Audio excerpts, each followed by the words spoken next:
3 سچے عاشق رسول کی سبق آموز واقعات۔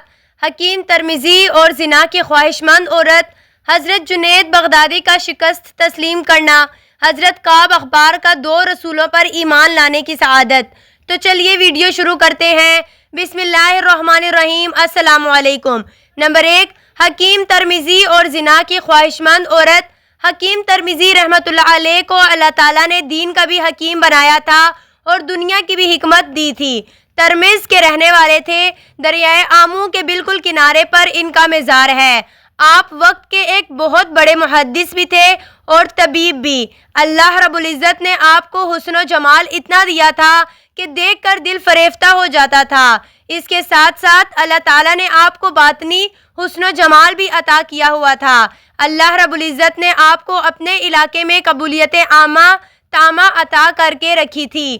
آپ عین جوانی کے وقت ایک دن اپنے مطب میں بیٹھے تھے کہ ایک عورت آئی اور اس نے اپنا چہرہ کھول دیا۔ وہ بڑی حسین جمیلہ تھی۔ کہنے لگی، میں آپ پر فریفتہ ہوں، بڑی مدت سے موقع کی تلاش میں تھی، آج تنہائی ملی ہے، آپ میری خواہش پوری کریں۔ آپ کے دل پر خوف خدا غالب ہوا اور رو پڑے۔ آپ اس انداز سے روئے کہ وہ عورت نادم ہو کر واپس چلی گئی۔ وقت گزر گیا اور آپ اس بات کو بھول ہی گئے۔ جب آپ کے بال سفید ہو گئے اور کام بھی چھوڑ دیا تو ایک مرتبہ آپ مصلے پر بیٹھے تھے، ایسے ہی آپ کے دل میں خیال آیا کہ فلاں وقت جوانی میں ایک عورت نے اپنی خواہش کا اظہار کیا تھا، اس وقت اگر میں گناہ کر بھی لیتا تو آج میں توبہ کر لیتا۔ لیکن جیسے ہی دل میں یہ خیال گزرا تو رونے بیٹھ گئے۔ کہنے لگے، اے رب کریم، جوانی میں تو یہ حالت تھی کہ میں گناہ کا نام سن کر اتنا رویا کہ میرے رونے سے وہ عورت نادم ہو کر چلی گئی تھی۔ اب میرے بال سفید ہو گئے تو کیا میرا دل سیاہ ہو گیا؟ اے اللہ، میں تیرے سامنے کیسے پیش ہوں گا؟ اس بڑھاپے کے اندر جب میرے جسم میں قوت ہی نہیں رہی تو آج میرے دل میں گناہوں کا خیال کیوں پیدا ہوا؟ روتے ہوئے اسی حال میں سو گئے۔ خواب میں رسول اللہ صلی اللہ علیہ وسلم کی زیارت نصیب ہوئی۔ پوچھا، حکیم ترمذی تو کیوں روتا ہے؟ عرض کیا، میرے محبوب، جب جوانی کا وقت تھا، جب شہوات کا دور تھا، جو قوت کا زمانہ تھا، جب اندھے پن کا وقت تھا، اس وقت تو خشیت کا یہ عالم تھا کہ گناہ کی بات سن کر میں اتنا رویا کہ وہ عورت نادم ہو کر چلی گئی۔ لیکن اب جب بڑھاپا آیا ہے تو اے اللہ کے محبوب، میرے بال سفید ہو گئے۔ لگتا ہے کہ میرا دل اس قدر سیاہ ہو گیا ہے کہ میں سوچ رہا تھا کہ میں اس عورت کی خواہش پوری کر دیتا اور بعد میں توبہ کر لیتا۔ میں اس لیے آج بہت پریشان ہوں۔ رسول اللہ نے تسلی دیتے ہوئے فرمایا، یہ تیری کمی اور قصور کی بات نہیں۔ جب تو جوان تھا تو اس زمانے کو میرے زمانے سے قرب کی نسبت تھی۔ ان برکتوں کی وجہ سے تیری کیفیت اتنی اچھی تھی کہ گناہ کی طرف خیال ہی نہ گیا۔ اب تیرا بڑھاپا آ گیا ہے، تو میرے زمانے سے دوری ہو گئی ہے، اس لیے اب دل میں گناہ کا وسوسہ پیدا ہوا ہے۔ نمبر 2، حضرت جنید بغدادی رحمۃ اللہ علیہ اپنے وقت کے شاہی پہلوان تھے۔ بادشاہ وقت نے اعلان کروا رکھا تھا کہ جو شخص ہمارے پہلوان کو گرائے گا اس کو بہت زیادہ انعام دیا جائے گا۔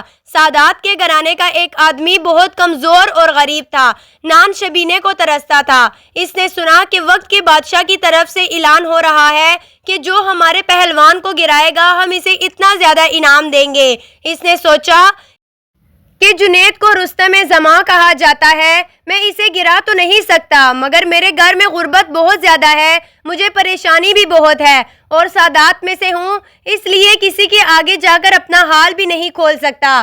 چلو میں مقابلے کی کوشش تو کرتا ہوں۔ چنانچہ اس نے جنید سے کشتی لڑنے کا اعلان کر دیا۔ وقت کا بادشاہ بہت حیران ہوا کہ اتنے بڑے پہلوان کے مقابلے میں ایک کمزور سا آدمی۔ بادشاہ نے اس شخص سے کہا کہ تو شکست کھا جائے گا۔ اس نے کہا کہ نہیں، میں کامیاب ہو جاؤں گا۔ چنانچہ مقابلے کے لیے دن متعین کر دیا گیا۔ بادشاہ وقت بھی کشتی دیکھنے کے لیے آیا۔ جب دونوں پہلوانوں نے پنجہ آزمائی شروع کی تو وہ سید صاحب کہتے ہیں، جنید، تو رستم زماں ہے، تیری بڑی عزت ہے، تجھے بادشاہ سے روزینہ ملتا ہے، لیکن دیکھ لے میں سادات میں سے ہوں، غریب ہوں، میرے گھر میں اس وقت پریشانی اور تنگی ہے۔ آج اگر تو گر جائے گا تو تیری عزت پر وقتی طور پر حرف آئے گا، لیکن میری پریشانی دور ہو جائے گی۔ اس کے بعد اس نے کشتی کرنا شروع کر دی۔ جنید بغدادی اگر چاہتے تو بائیں ہاتھ کے ساتھ اس کو نیچے پنچ سکتے تھے، مگر اس نے نبی اکرم صلی اللہ علیہ وسلم کی قرابت کا واسطہ دیا۔ یہ محبوب صلی اللہ علیہ وسلم کی نسبت تھی جس سے جنید بغدادی کا دل پسیج گیا تھا۔ دل نے فیصلہ کیا کہ جنید اس وقت عزت کا خیال نہ کرنا، تجھے محبوب کے ہاں کل اس سے زیادہ عزت مل جائے گی تو تیرے لیے یہی کافی ہے۔ چنانچہ تھوڑی دیر پنجہ آزمائی کی اور اس کے بعد جنید خود ہی چت ہو گئے اور وہ کمزور آدمی ان کے سینے پر بیٹھ گیا اور کہنے لگا کہ میں نے ان کو گرا دیا۔ بادشاہ نے کہا کہ نہیں، کوئی وجہ بن گئی ہوگی، لہٰذا دوبارہ کشتی کروائی جائے۔ چنانچہ دوبارہ کشتی کروائی۔ جنید بغدادی خود ہی گر گئے اور اسے اپنے سینے پر بٹھا لیا۔ بادشاہ بہت ناراض ہوا۔ اس نے جنید کو بہت زیادہ لعن طعن کی، حتیٰ کہ اس نے کہا کہ جی چاہتا ہے کہ جوتوں کا ہار تیرے گلے میں ڈال کر پورے شہر میں پھرا دوں، تو اتنے کمزور آدمی سے ہار گیا۔ آپ نے وقتی ذلت کو برداشت کر لیا۔